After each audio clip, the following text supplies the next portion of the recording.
हरियाणा विधानसभा चुनाव के लिए प्रचार आखिरी दौर में है। ऐसे में राजनीतिक पार्टियों के तमाम दिग्गज चुनाव प्रचार में जुटे हैं। इसी कड़ी में यूपी सीएम योगी आदित्यनाथ फरीदाबाद दौरे पर पहुंचे, जहां एनआईटी विधानसभा क्षेत्र में उन्होंने जनसभा को संबोधित करते हुए विपक्ष पर हमला बोला। सीएम योगी ने कहा कि कांग्रेस देश को आतंकवाद की समस्या देती है। ये लोग 370 नहीं हटा पाए, जिसे पीएम मोदी ने हटाकर आतंकवाद को खत्म किया। योगी ने कहा कि 10 साल पहले के हरियाणा में कांग्रेस के भ्रष्टाचार का बोलबाला था।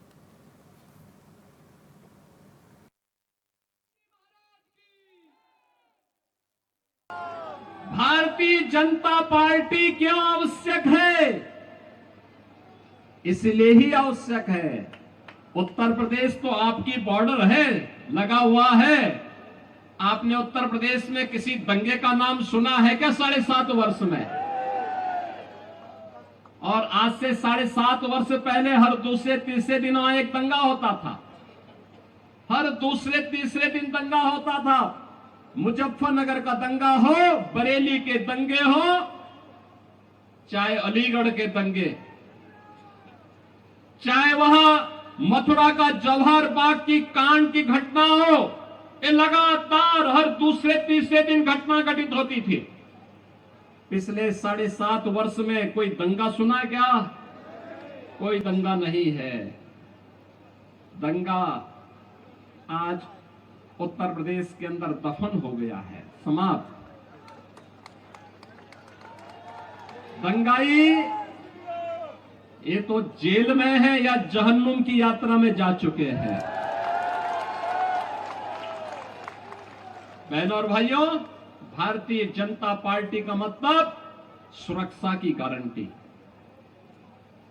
भारतीय जनता पार्टी का मतलब मोदी जी के नेतृत्व में रोजगार और सुशासन की गारंटी। भारतीय जनता पार्टी का मतलब मोदी जी के नेतृत्व में विकास की गारंटी। भारतीय जनता पार्टी का मतलब बिना भेदभाव के हर गरीब को, हर किसान को, हर नौजवान को, हर माता बहन को शासन की योजनाओं से लाभान्वित करना। भारतीय जनता पार्टी का मतलब एक भारत श्रेष्ठ भारत का निर्माण करके भारत की आस्था को सम्मानित करना। बहनों और भाइयों, मैं पूछना चाहता हूं, क्या अयोध्या में राम मंदिर का निर्माण ये कांग्रेस कर पाती? क्या ये लोग कर पाते? और मैं कहता हूं, जो उत्तर प्रदेश का नौजवान होगा, उत्तर प्रदेश का व्यक्ति जो यहां सर्विस कर रहा होगा, काम कर रहा होगा, आज जब वो उत्तर प्रदेश का नाम बोलता होगा तो लोग सम्मान के साथ उसे देखते हैं, सम्मान के साथ देखते हैं। बहनों और भाइयों, कांग्रेस देश में आतंकवाद की समस्या देती है। क्या कांग्रेस के रहते कश्मीर में धारा 370 हट सकती थी क्या? देश के अंदर आतंकवाद की जड़ें धारा 370 थी, मोदी जी ने समाप्त कर दी। यानी आतंकवाद समाप्त। आतंकवाद का समाप्त होने का मतलब वर्तमान सुरक्षित, भविष्य बेहतर बनाने की दिशा में उठाया गया कदम। और इसीलिए मैं आपसे कहने के लिए आया हूं, भारतीय जनता पार्टी वर्तमान को तो सुरक्षित कर ही रही है, भविष्य को बेहतर बनाने की दिशा में कार्य कर रही है। याद करिए 10 वर्ष पहले का हरियाणा कांग्रेस के भ्रष्टाचार से आकंठ डूबा हुआ था, लूट खसोट थी। ऐसा कोई माफिया नहीं था, खनन माफिया हो, वन माफिया हो, भू माफिया हो, संगठित अपराध में लिप्त माफिया हो या गौ माफिया हो, ये सभी के सभी कांग्रेस के शागिर्द थे। ये सभी हरियाणा का शोषण कर रहे थे, हरियाणा के विकास में रोड़े अटका रहे थे। 10 वर्ष के अंदर हरियाणा ने विकास की एक नई यात्रा प्रारंभ की। आज आधुनिक इंफ्रास्ट्रक्चर, 4 लेन और 6 लेन की सड़कों के माध्यम से, मेट्रो के माध्यम से हर घर नल की योजना के माध्यम से आईआईटी, आईएम और एनआईटी, एम्स जैसे संस्थानों के माध्यम से, स्पोर्ट्स यूनिवर्सिटी के माध्यम से निवेश के बेहतरीन डेस्टिनेशन के रूप में आज हरियाणा को नई पहचान दिलाई जा रही है। बहनों और भाइयों, कहां कांग्रेस की सरकार थी, कहती थी कि देश के संसाधनों पर केवल मुसलमानों का अधिकार है। भाजपा तो ने नहीं कहा, मोदी जी ने तो कहा सबका साथ और सबका।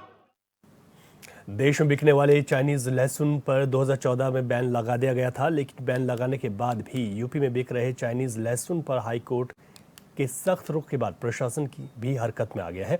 बुंदेलखंड की प्रमुख मंडी झांसी में आज सुबह मंडी के अधिकारियों ने टीम के साथ छापेमारी की, साथ ही आड़तों पर रखे लहसुन की जांच भी की गई और मंडी में चाइनीज लहसुन की आमद को रोकने के लिए कर्मचारियों को तैनाती भी की गई है।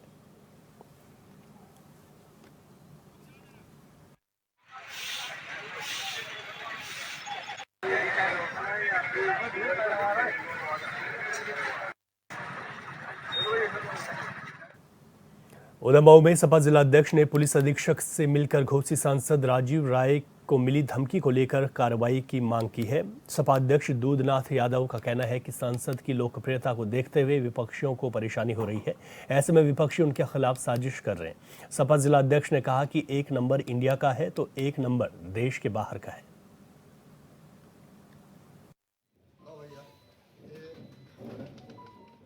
देखिए, सांसद घोसी का कुछ अननोन नंबर से कुछ धमकी कॉल आया था। उन्होंने एप्लीकेशन दिए थे, उस एप्लीकेशन पर ऑलरेडी एफआईआर पंजीकृत है और जो भी अज्ञात लोग हैं उनको धमकी दिया है, उन लोगों को आइडेंटिफिकेशन करने के लिए हम लोग हमारा टीम गठित किया है, वो काम कर रहे हैं। जैसा परिणाम आएगा उसी हिसाब से आगे की कार्रवाई की जाएगी। धमकी कहाँ से दी गई है? वो अननोन नंबर से आया है, एक बाहर का है, इंडिया का बाहर से आया है, एक नंबर लोकल का ही है। दोनों में हम लोग का टीम काम कर रही है। घोसी के लोकप्रिय सांसद माननीय राजीव राय जी, जिन्होंने पूरे प्रदेश में जीत का एक रिकॉर्ड कायम किया है, उनकी लोकप्रियता से घबरा करके जो विरोधी लोग हैं उनके खिलाफ साजिश कर रहे हैं। उनके खिलाफ अपशब्दों का प्रयोग किया गया, उनको धमकियां दी गई। पार्टी जो है आज पुलिस अधीक्षक महोदय को ज्ञापन के माध्यम से उनकी सुरक्षा की मांग की है और अपराधियों को कड़ी से कड़ी सजा देने के लिए उनसे बात की। मऊ का प्रतिष्ठित hot and cool restaurant seal हो सकता है। सिटी मजिस्ट्रेट ने रेस्टोरेंट संचालक को नोटिस दिया है। दरअसल रेस्टोरेंट का निर्माण नक्शे के विपरीत हुआ। भवन को खाली करने के लिए सिटी मजिस्ट्रेट ने निर्देश दिए हैं।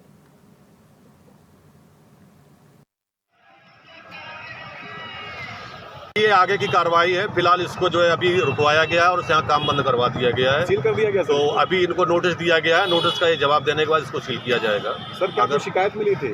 हाँ, कुछ शिकायतें तो प्राप्त होती रहती है। वर्तमान में शासन के निर्देशानुसार जो बेसमेंट में कार्रवाइयाँ चल रही हैं, तो आए दिन कहीं ना कहीं से कोई ना कोई शिकायत प्राप्त होती है। उसी आधार पर कार्रवाई की जा रही है और जो शिकायतें पाई गई थी वो पूर्णतः सत्य पाई गई। 100% इसका जो है नक्शे के विपरीत।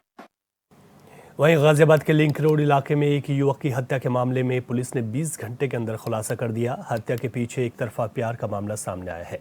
जांच से पता चला कि मृतक एक लड़की से प्यार करता था, लेकिन लड़की पहले से ही किसी और से प्यार करती थी।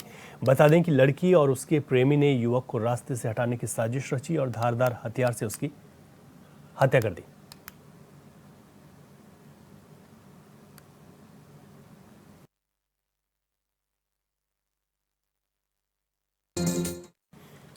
ब्रेक के बाद आपका स्वागत है। खबरों में आगे बढ़ेंगे। गोंडा में 36 घंटे से लगातार हो रही मूसलाधार बारिश से लोगों को दिक्कतों का सामना करना पड़ रहा है। मौसम खराब होने के चलते डीएम ने जिले के कक्षा 1 से 8 तक के सभी विद्यालयों में अवकाश घोषित कर दिया है।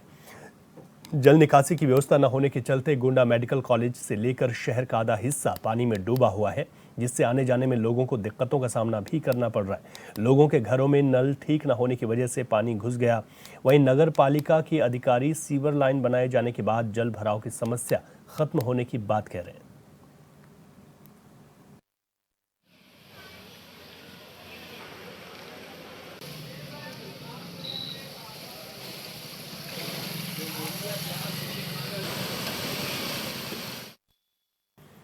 वहीं झांसी के गुरसराय थाना क्षेत्र में शौच से लौट रही महिला को एक युवक ने पकड़ लिया और उसके साथ दुष्कर्म करने की कोशिश की है, जिसके बाद पीड़िता ने पुलिस को शिकायती पत्र देते हुए आरोप लगाया कि एक युवक ने उसके साथ दुष्कर्म करने की कोशिश की और जब वो चिल्लाई तो आसपास के लोगों को आता देख आरोपी ने उसे जान से मारने की धमकी दी और वहां से भाग गया। फिलहाल पुलिस ने पीड़िता की शिकायत पर मामला दर्ज कर आगे की कार्रवाई शुरू कर दी है।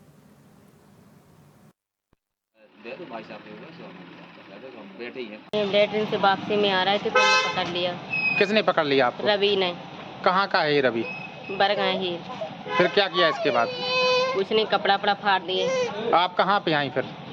बगल से यहाँ थोड़ी वहाँ से निकल के। नहीं, अभी आप कहाँ पे आई? अभी थाने में। क्या हुआ, मुकदमा लग गया आपका? हाँ।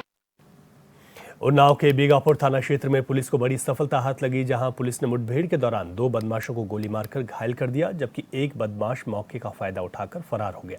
फिलहाल घायलों को अस्पताल में भर्ती करा दिया गया है और तीसरे फरार बदमाश की तलाश शुरू कर दी गई है।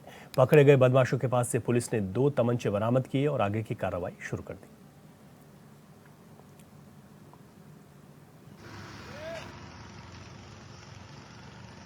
चोरों एवं लुटेरों की सुरागसी पतारसी की जा रही थी।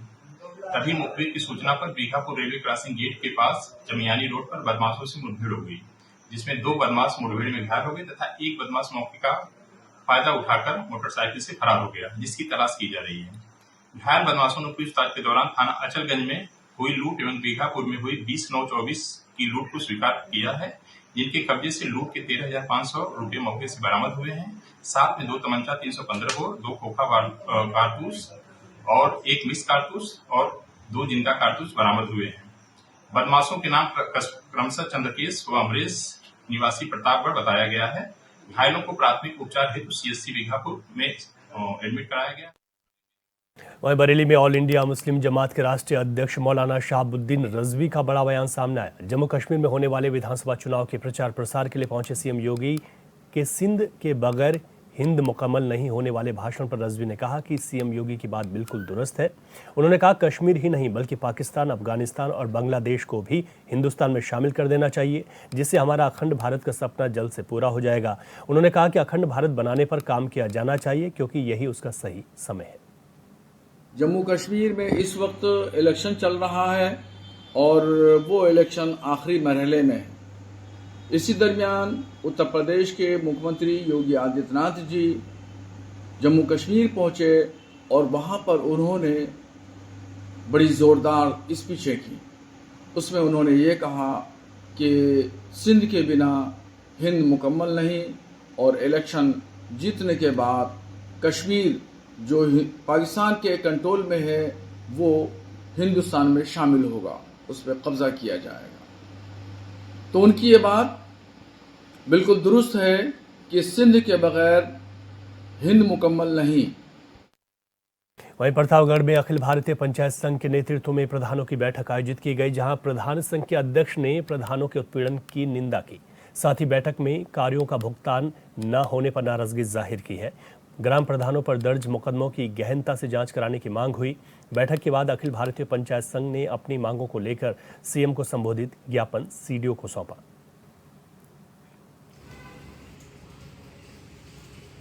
और पूर्व निर्धारित एजेंडा के अनुसार मुख्यमंत्री उत्तर प्रदेश शासन को मुख्य विकास अधिकारी महोदय के माध्यम से प्रधानों की होने वाली समस्याओं के संदर्भ में एक ज्ञापन दिया गया, जिसमें प्रधानों की बहुत सी मांगे थी, जिनके संदर्भ में कि कहाँ हमको क्या तकलीफ हो रही है। सबसे मुख्य मांग ये थी कि जैसे प्रधानों का मनरेगा योजना के अंतर्गत मटेरियल का जो भुगतान है वह पिछले 2 साल से अवरुद्ध हुआ है।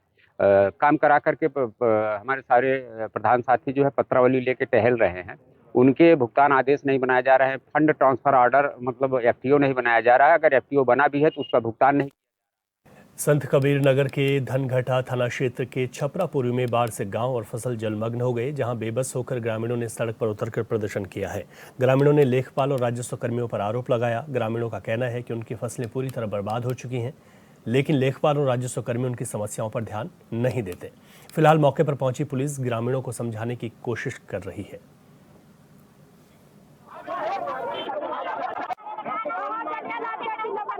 पूरी गांव है, यहाँ के लखपाल दादा विवेक रंजन जी, क्योंकि यहाँ के उनका ये काम है, जब से वो आए हैं ना यहाँ के लोगों को सूखा राहत देते हैं और ना उनका सम्मान निधि, और वो अपने जो चाहते हैं उनका गिने चुने लोगों का काम करते हैं। आज के डेट में जनता इतनी परेशान, आप देख सकते हैं इतने लोग आए हुए हैं अपने हक की लड़ाई के लिए कि हमारा जो सम्मानित 2000 आता जो हमारे हक का है वो ला नहीं पा रहे हैं। और जो यहाँ पे रोज जा रहे हैं तो पुलिस वाले ये कह रहे हैं कि वीडियो बन रहा है, PSC बुलवा रहे हैं, डराने धमकाने का काम कर रहे हैं। मामला ये है सब सारा खेती बह गया, घर में पानी हर गए, लखपाल आईना 2-4 जन नाम लिख के लगे ना, पूरा गाँव के मारा चाहे दिए बाहर में जा, लखपाल के कोई बात पूछी नहीं है, बस फोन करके नंबर से कर ले लेना, फोन करके बुला के तिगरा खैरात मिल रहा है, पूरे गाँव का आदमी मर जा, 2-4 आदमी कर गाँव में जिंदा।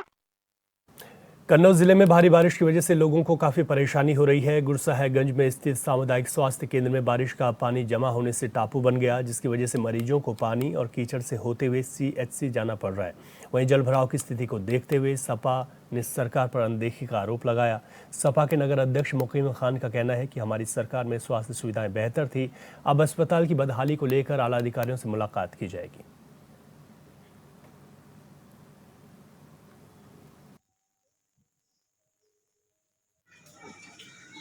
हमारे नगर गुरसाहगंज में नेताजी माननीय मुलायम सिंह यादव जी की सरकार में जनता की मांग पर CHC का उद्घाटन किया गया था। समाजवादी पार्टी की सरकार रहने तक CHC की बहुत अच्छी व्यवस्था सुचारू रूप से चलती गई, मगर समाजवादी पार्टी सरकार जाने के बाद जब से लेकर आज तक कोई व्यवस्था नहीं। व्यवस्था तो छोड़ो, इतनी गंदगी वहाँ पर बनी रहती है, पानी भरा रहता चारों तरफ, मरीज आने पर सही होने के बजाय वो और ज़्यादा उसकी व्यवस्था खराब हो जाती है, उसकी कोई